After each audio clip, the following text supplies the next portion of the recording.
Vasishta to the stage for a special talk. Pranav Garu is a good friend of many of us. He's an independent researcher based out of Hyderabad.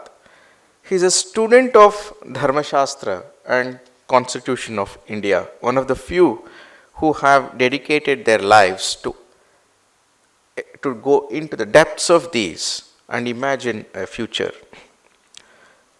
He's a BTech in computer science from IIIT Hyderabad, and he's associated with the foundational thought of the Center for Exact Humanities in the same institution. The multifaceted personality that he is, he's also translated 3 novels of Kavi Samrat Vishwanatha Satyanarayana from Telugu to English, some of which are co-authored with others. He is also closely associated with a traditional school called Purna Pramati in Bangalore, which is imagining a synthesis of the traditional India with all the modern subjects that we learn. So here we have Shri Pranava Vasishta, and his topic is also very interesting. Pranava Vasishta will talk about Prayaha Svam Mahimanam Kshobhat Pratipadyate, on the seeds of vitality in Bharatiya Jñāna Paramparā by Paradhinata. This is Shri Pranava Kumar Vasishta. Please come.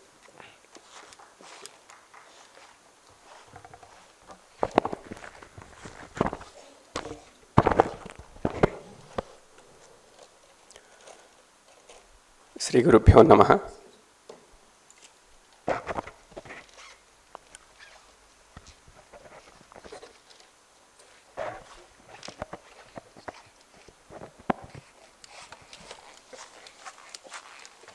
I request Dr. Nagaraj Garu to kindly come to the stage to felicitate Shri Pranava Kumar Vasishta, and then Pranavji will begin with his special talk.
Namostu Ramaya Salakshmanaya Devyai Chitasya Janakatmajayai Namostu Rudrendra Yamanilebhyo Namostu Chandrarka Marutkanebhyah Surasurai Sevita Pada Pankaja Kare Virajat Kamaniya Pustaka Virinchi Patni Kamalasanastita Saraswati Nrityatu Vachime Sada. I thank Shivkumarji for the gracious introduction, and to Professor Nagaraj Paturi Garu, who brought me in as a wildcard entrant into this already packed program. And when he invited me, he gave me 2 options.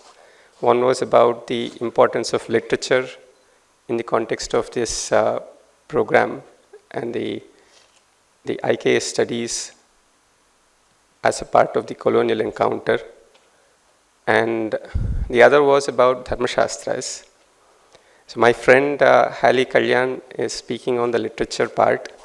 I might also give some examples from the same, but having heard my previous speaker who has given a number of examples, I must say that my attempt here shall be more of a meta kind of talk.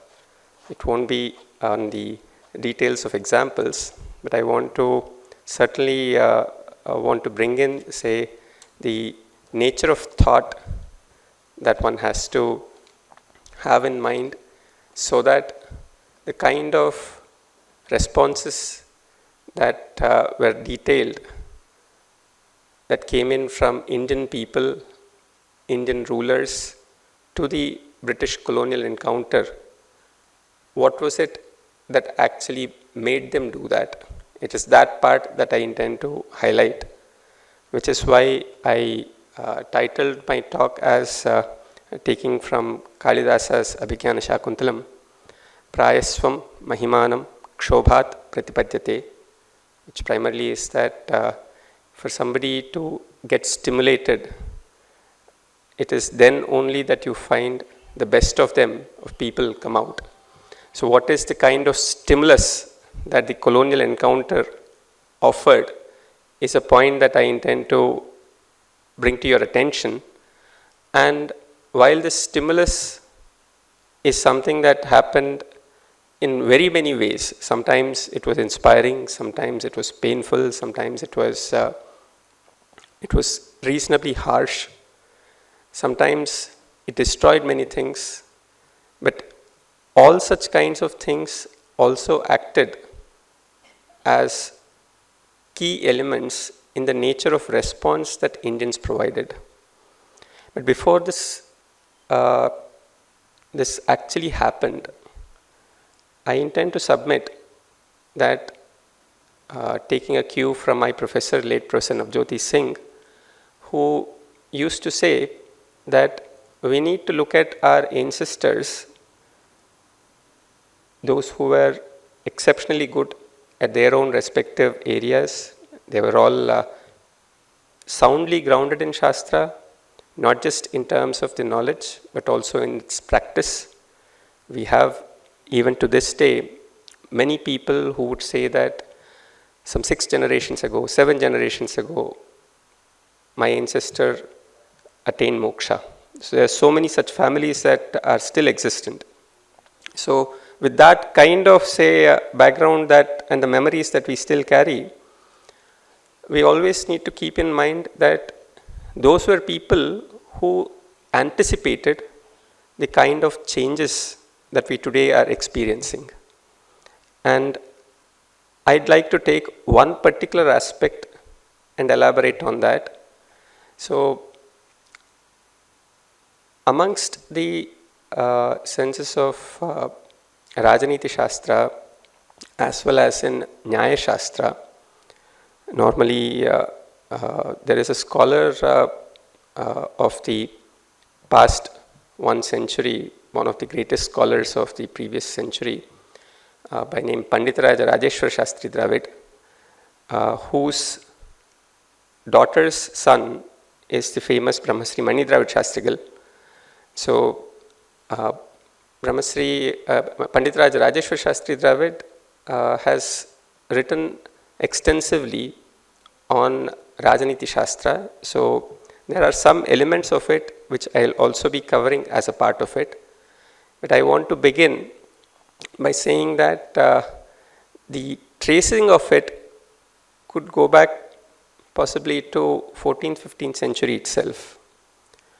And I intend to pick the name of a great Naiyāyika by name Raghunatha Shiromani, whose work in terms of explaining the work of Gangesha Upadhyaya Tattvachintamani through his Didhiti is very well known.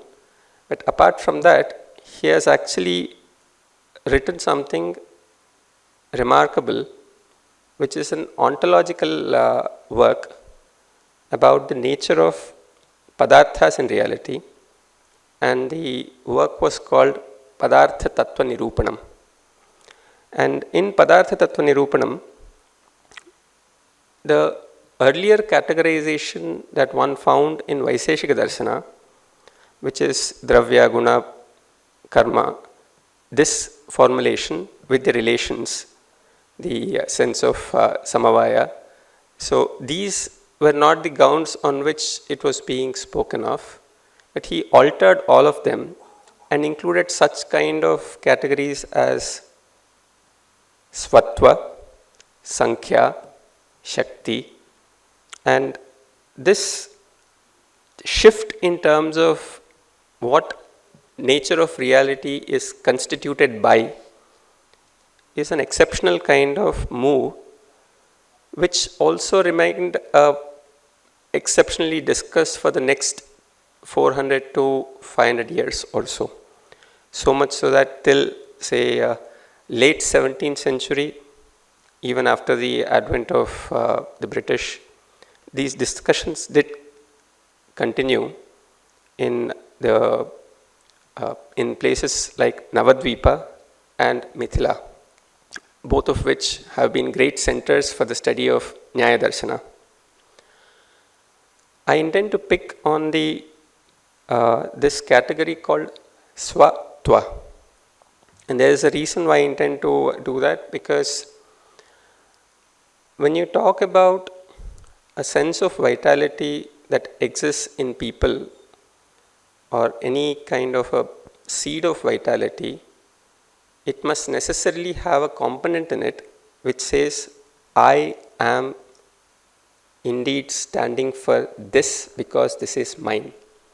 Without that sense of minus, there is no way in which a person would put in their best effort, either in terms of protection or in terms of fighting for the kind of preservation or even for its growth and development. There is that sense of this is mine. That sense necessarily requires to be present. And when Swatwa was introduced as a category, there is only a paragraph in Padartha Tattva Nirupanam that Raghunath Shiromani has written.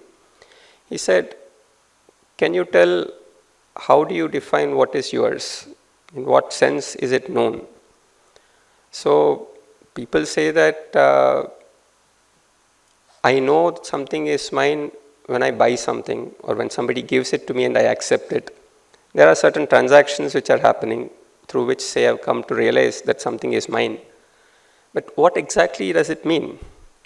So when somebody says something is mine, what can you do with it? So there are people who said, if something is yours, then you can be doing anything with it. There's no restriction on what you can do with it, on what you cannot do with it. And that kind of a point would naturally pose a question if you want to use it. So what type of a use is a question posed? So suppose you say food, and what is it that we do with food? We eat. So now if you say this food is mine, it can also be the case that though it might be yours, you might come and eat it. Is it not? So the moment, say, somebody else eats food which is meant or, say, thought to be mine, what has happened of the sense of Swatva? So this sense of Vinyoga or its utility isn't the sense by which what we call as Swatva or that which is mineness can be defined, was a point argued. And later, generally saying, if at all you take somebody else's, say, property, Swatva is also used to refer to property. If you take somebody else's property, then you will be punished by law. This is a generally known thing, and it is also known from Dharmashastra literature, right from the earliest Dharmashastra, that one ought not to steal. And this is across the board, across the world. So one ought not to steal. So the moment you have to be clear about what you ought not to steal, how do you know what is it that you can use and what is it that you cannot use? So Raghunath Shiromani said, unless and until you accept Swatva is a category in reality itself, you would not be in a position to decide for yourself what you can use and what you cannot use. Because the injunction that is given from the Dharma-shastra that you only need to use that which is yours and not somebody else's. For it to be honored, you will require the prior knowledge of whether it belongs to you or not. So this is how, say, the Swatwa and its positioning as a fundamental category of reality happened, and there is an extensive debate on, say, whether should it be done in that manner or not, and a very rigorous kind of study of this happened within the Nyaya Darshana and the Naiyāyika's tradition. So much so that, if I recall it right, about 15 years ago, a thesis was published from the Stanford University by an American scholar who came to India and studied amongst with some of our legendary scholars, one of who is Acharya, Professor Prahlad Acharya, who currently post sannyasa is the Pīthādhipati of Vyasaraja Matha as Sri Sri Vidya Sri Tirtha Swamiji. So Vyasaraja Matha, some of you might be aware, Vyasaraja was the Rajaguru of Sri Krishna Deva Raya. So this kind of work happened very recently, and the context in which this Swatwa is placed is also very interesting, because that was being talked of in the context of intellectual property and these studies. So the kind of work that was done since starting from, say, 14th, 15th century onwards till 18th century, that kind of a work is now picked and being contemporarily, say, being addressed by foreign scholars by sitting with Indian, legendary Pandits. So this is one kind of a thing that is there to be kept in mind. And the discussion on Swatwa becomes important in another context also. We are living in a constitutional polity which is declares itself as a sovereign democratic republic. It began as a sovereign democratic republic, and now it is sovereign secular socialist democratic republic. So the first word in that is sovereign. How do we understand this sense of sovereignty that is actually ingrained within, say, the Constitution of India? Currently, the nature of how this is described is in terms of what we understand from the Western thinkers, both American as well as the British.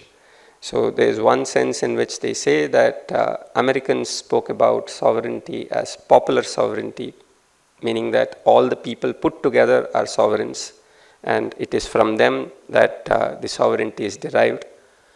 And the other is the British sense of parliamentary sovereignty, that parliament is supreme and what it actually has the ability to legislate, because sovereign is the one who can legislate, and he is the one who commands and takes no commands. Such is the kind of a classical view of this sense of the word sovereign. How does it play out in terms of our own thinking becomes important, because we are working within that formulation of a sovereign democratic republic. So all our attempt is to, say, find spaces within that sense of sovereignty that has been, say, defined, and we are to adhere and respect that sovereignty. So is there a sense of Indian kind of sovereignty is a question that I am particularly interested in, and it is in that context that I came across the work by Pandit Rajeshwara Shastri Dravidji on the comparison between the Rājanīti of the West and of our own Bharatiya. And there is a remarkable work which actually got published only some 30 years ago, around 1996, Common Era. This was called Paschatya Bharatiya Rājanītyoho Samalochanam. And in Paschatya Bharatiya Rājanītyoho Samalochanam, the first kind of page itself begins with this question: what is the Mooladhara of Rajasatta as per Bharatiya Rājanīti Śāstra? This was the question posed, and the response is also very interesting. But before I come to that, since I already brought to your attention, Swatwa is about what is it that is owned by an individual. So this sense of minus that one carries. In Bharatiya Rājanīti Śāstra, if we look at, there is indeed, say, a definition of Swatwa of a Raja. And from there if we come, then that becomes much easier to explain also. So what is the Swatwa of a Raja in his Rajya? To this, the response is that the Swatwa of Raja is absolute. So much so that in the Rajya, all the living beings, if at all living beings include, say, human beings and others also, all these living beings, they have their bodies, and their bodies have their bodily functions, including the blood flowing within them. So since the Swatwa of Raja is total, which includes, say, every person in the Rajya, for the Raja, without the Raja's permission, even blood should not be flowing within, say, the bodies of all living beings. So that's not something which is, so I mean, this might appear, say, quite strange, but this is actually a very solid principle which is based on which this is being posited. So the Raja's Swatwa is so total that every living being would have to request for permission for them to breathe, for the blood to flow, for their heart to pump, for the, all the bodily activities to happen. So what is the first act of Raja when such is the kind of way in which you pose it? The first act of Raja is, Raja does Tiaga of his Swatwa so that all living beings can perform their respective A, bodily dharmas, B, as human beings, they have respective dharmas with respect to the kind of station that they belong to, the ashrama that they belong to, the varna that they belong to, the jati that they belong to, and the kind of place that they belong to. So all the various kinds of dimensions that are actually present insofar as the dharmas are concerned. So with respect to each of those, the Raja's first act is to do a Swatva Tiaga and ensure that people can do their dharmas appropriately. So once this Swatva Tiaga happens, the Raja can indeed, say, have activities performed by the people in the manner in which they have been ordained to do what their respective dharma is. So then comes the next question. So there might be instances for somebody to deviate and not perform dharma, their respective dharma. They may either not perform the dharma or perform somebody else's dharma. So this, by definition, say, performing somebody else's dharma is adharma. So Swatva in the Naiyāyika sense is ownership, but in the Vyakarana sense, Swatva is, say, the overarching principle where you have to include all aspects, swa hyphen dharma, bhava, bhasha, and so on. So this sense of expansive sense of Swatva is also to be kept in mind, and then the moment the swa is known, naturally para is understood. So this is a key kind of a distinction, and where is it that is beginning? Say we began with Raja having complete Swatva over every aspect of Raja, and then there is a Swatva Tiaga, and then what if somebody is a deviant or a violation that happened? Then comes the next question, what ought the Raja to do? Because Raja has given up his Swatva so that people are meant to do their respective dharmas.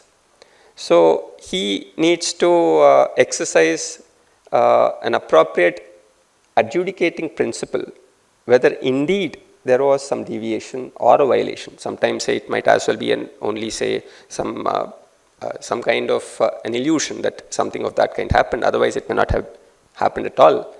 So the point of the next aspect that is there is the adjudication process, what ought to be the way in which you would go about doing it.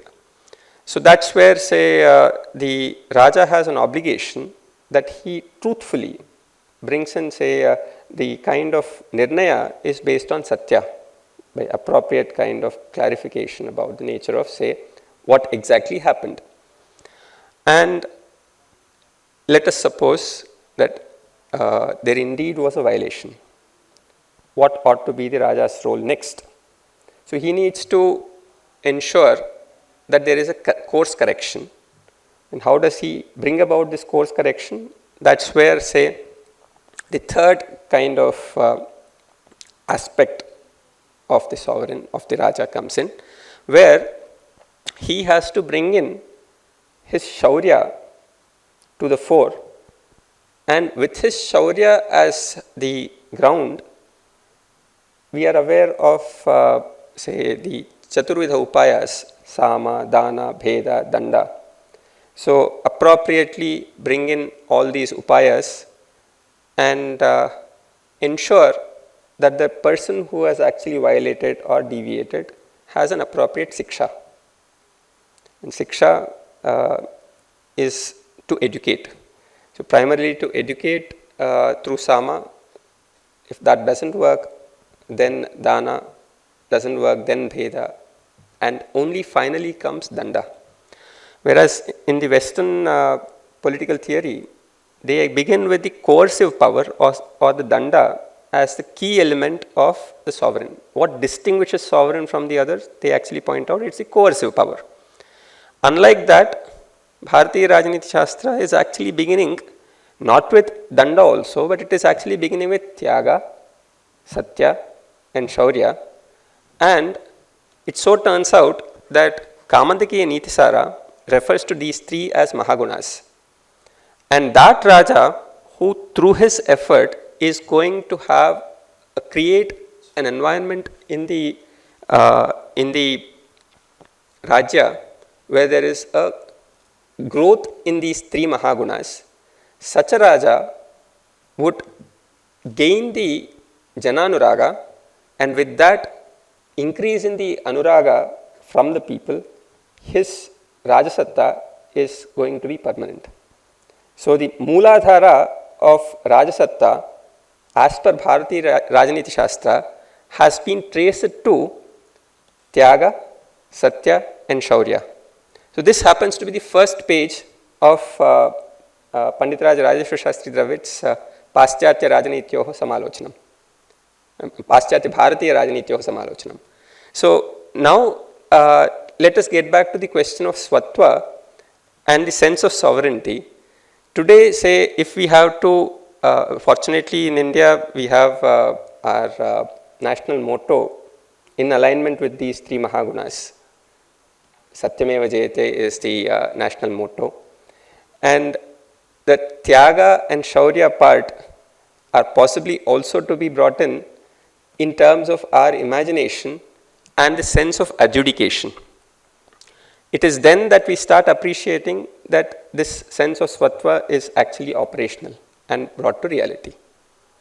So, while this is the sense by which, say, Swatva is operational, now the sense of Swa, where at all did we come to know from know this entire operational? So, if you trace, there is again, say, a key kind of belief, and something that most of us also are completely in agreement with, that these ideas, they trace themselves, because if you have to define what Tiaga is, what Satya is, what Shaurya is, we again have to go back to Śāstra. And by referring to Śāstra, and we also know Gitacharya's instruction, Tasmat Shastram Pramanante Karya Karya Vyavastitau. So, Śāstra there is the Veda. And if we are to come to the state of recognizing the sense of what Tiaga meant here, what is the sense of the Satya and Shaurya properly, then our understanding of Veda must also be reasonably clear. Without which there is always a case where the sense of what we think as a vital kind of presence within us and the response that we give, it cannot have a sense of permanent nature in it. Unless, say, there is a clarity which is grounded in the Veda, there is not a possibility of permanence in it, is something that we learn again from the Paramparā that we have. So, question to us now is, how do we think about or talk about it in the contemporary times? Because one of the key kinds of shifts that you see from the colonial times to post-colonial current constitutional polity is actually about whether we take Veda as the pramana to decide on Tiaga, Satya and Shaurya and such principles.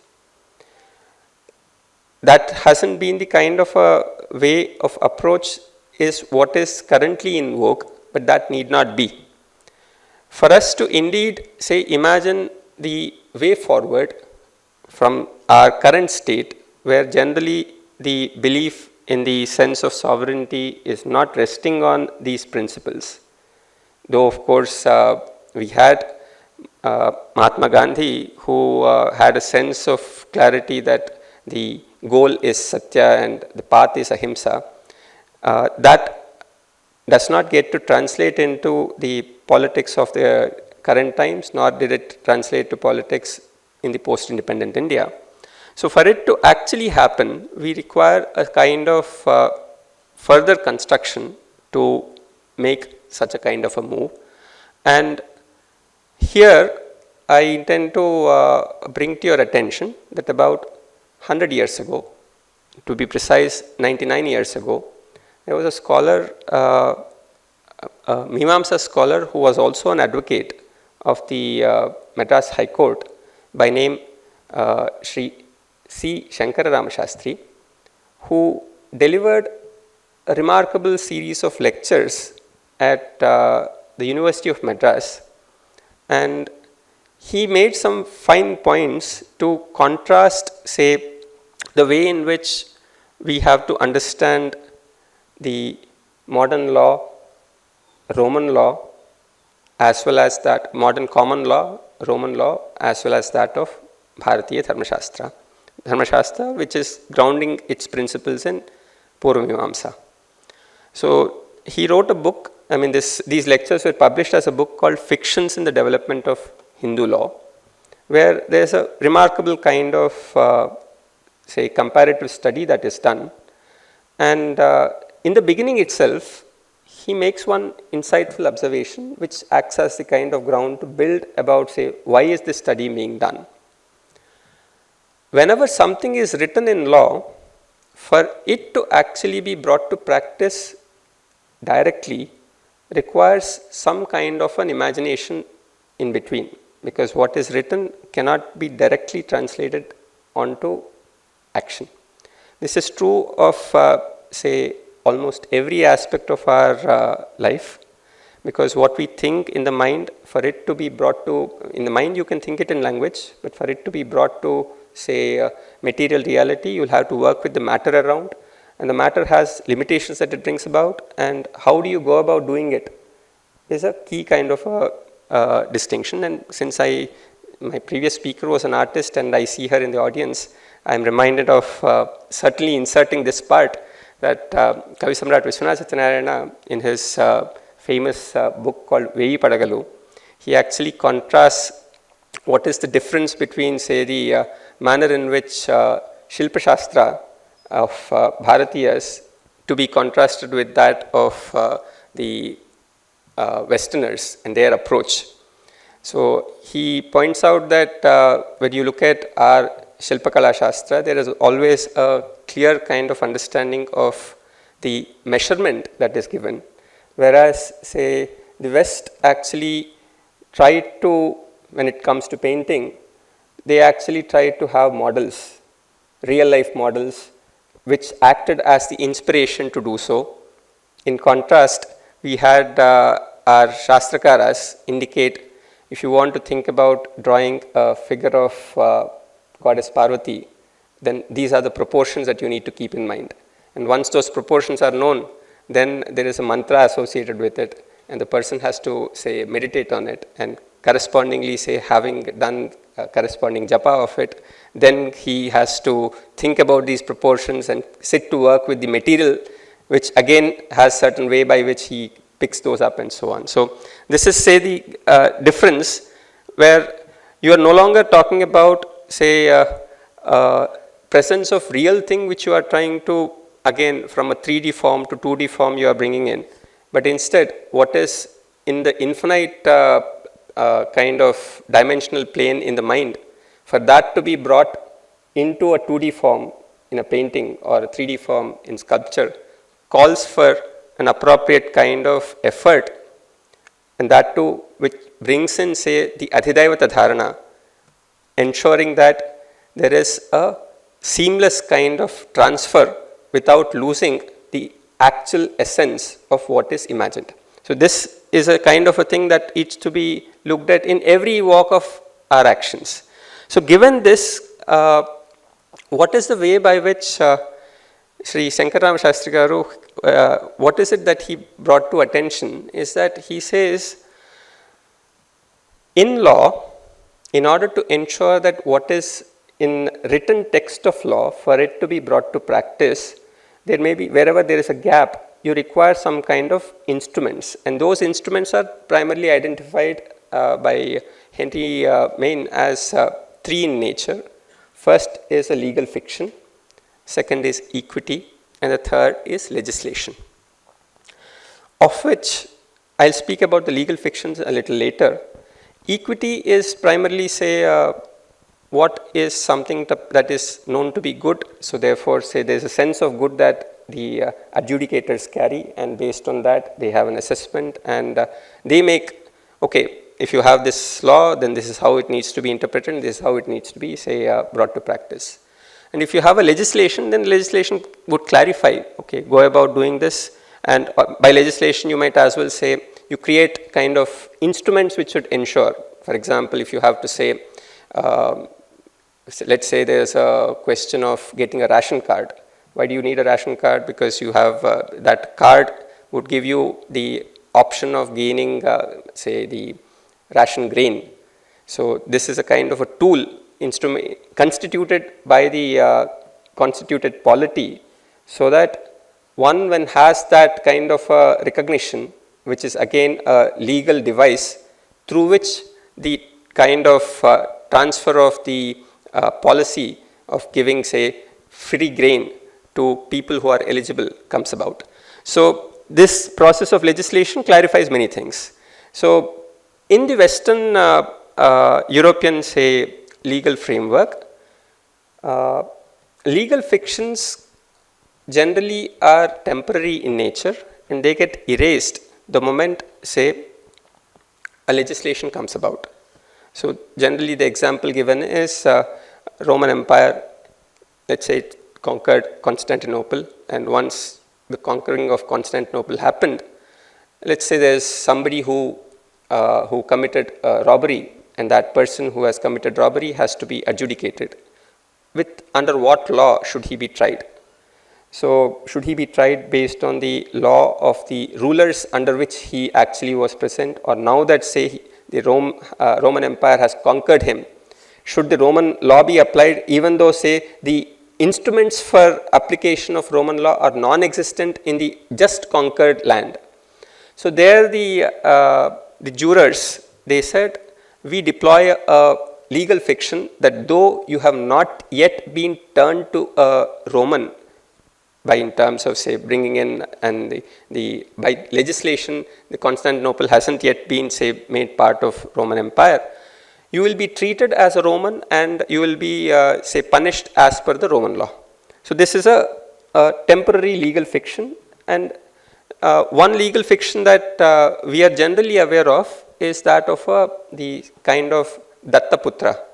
So the sense of adoption of a son through a ritual, and that too when all criteria of Dharma Shastra is met, then the Dattaputra is considered to be no different than an Aurasaputra, one's own son. And this is a permanent legal fiction. So there is no sense in which this alters itself. So that in India you have legal fictions of certain type which are of permanent nature as opposed to that of the Western law which are temporary in nature has been detailedly elaborated in these lectures. And when it comes to the kind of legal fictions in the Indian framework, Shri Shankaram Shastri points out that the OG kind of legal fiction that we have to think about is that of the A, infallibility of Veda, B, the infiniteness of Veda, and C, the sense of apaurushayatva of Veda. And the fourth one is that not just the Veda, Vaidika Vangmaya and the Desachara and Shastra and the Kulachara, all these put together, they have a sense of Ekavakyata. So these four are, say, kind of taken as permanent legal fictions in the adjudication procedure is what Sri Shankaram Shastri points out and says that unless we appreciate the strength of each of these four, we would not possibly understand the manner of the adjudication mechanisms of our ancestors when it comes to the kind of language in which this is being put is of course the current modern language, because you are trying to distinguish this and calling it as a legal fiction. But there is a conscious sense in which it is being done, so that nothing of, say, the original content is missed. That's the kind of effort that was being made. And in the post-independent India, the desire, of course, was that when we had to think about post-independent judicial system, in the context of the prime place that and also amongst the people of India and their belief and faith in the infallibility of Veda, and these points that are actually there, and also the sense of apaurushayatva, these become exceptionally important. And there is also a great sense of formulation which in current times one might as well say what is Veda is a question which generally doesn't have an easy answer.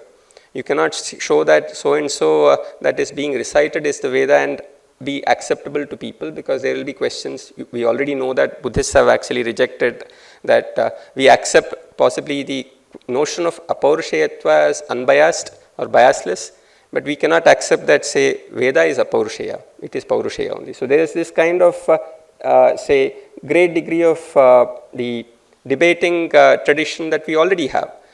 In such a sense, the way by which we can think about the senses by which this legal fiction formulation that Sri Shankaram Shastri Garu has given could also be formalized. And this is where, say, I'd like to briefly touch upon what my professor, late Professor Navjyoti Singh, did through his formal theory of justice, where to speak about, say, what Veda is, he actually asked one to imagine in all of the previous times, starting from a beginningless past, all instances of justice that have occurred, and what are the kinds of deeds that resulted in those kinds of, say, justice to be delivered. If we imagine, and this is this he says is a kind of say the meta understanding. If you bring about a collection of all such kinds of deeds and put together, because Veda is primarily understood in terms of vidhi and nishedha, that is what is to be done and what is not to be done, and we are desirous that, say, justice is what requires to be done. So all such instances of past in the infinite past of those instances where justice was delivered, if all those deeds are put together, that forms a kind of a collection, a samhita. And that is what we require to think of as, say, and this must also have the other condition that it must be apaurushaya. When these two things come together, then that is what we would call as the, that is anadi apaurushaya, collection of all those just deeds that resulted in justice in the previous, say, in all of the past before us. Such a kind of a thing is what we can speak of as the Veda. And right next, he makes two formal conditions. For this to actually be operationalized, one has to have two principles. One is to say that all disputes are justiciable, that you can indeed, there is no dispute that you cannot have a appropriate decision on what is just and what is unjust. And the other aspect is, every kind of a thing is about, say, the actions that we have. Every action is knowable in principle, even though there are certain kind of secret acts that are performed. These actions are knowable in principle, and when you bring these two things together, then the possibility of justice unfolds, and there is a formal possibility of such a kind of a thing being discussed. In such a kind of a framework, which also places itself in the context of modern law, tracing its past to Immanuel Kant's question of, do they exist statements which are synthetic a priori, which is to say, a synthetic statement is of the kind A is B, and a priori, before experience, you actually can assert that A is B. You can categorically say that there is two different entities and you can show their equivalences. And through that kind of a formulation, we have a quote-unquote scientific kind of theories of justice, which are primarily the kind of grounds on which modern, say, institutions of justice that are operating. They can indeed, say, pick formal schemas of the kind that I just mentioned in the context of these legal fictions which are known to our people across the board and are also accepted. When these are actually brought together, there is a way by which we can think of certainly bringing in the kind of importance of custom in as rational manner as possible, and have the recovery of all those instances, even if they are actually hurt in the post-independence or during the British era of our Paramparas. These principles would restore them is a submission that I intend to bring, and that would be the kind of way by which we can speak of the seeds of vitality. And all of this can only come about when there is a key aspect of first kind of aspect that is present in each of us, which is a sense of an overcoming of bhavadaridhya of our times, which is when possibly the other aspects come about. So there is a pervasive sense of bhavadaridhya currently, so much so that we aren't in a position to appreciate the pain of the other, and that is also on account of the kind of colonial encounter in the nature of education and systems that have come about. To overcome that, once that is achieved at human level, then at a systemic level, these kind of things would indeed help for us to make a way forward, is a submission that I wanted to bring to your attention. Namaskara.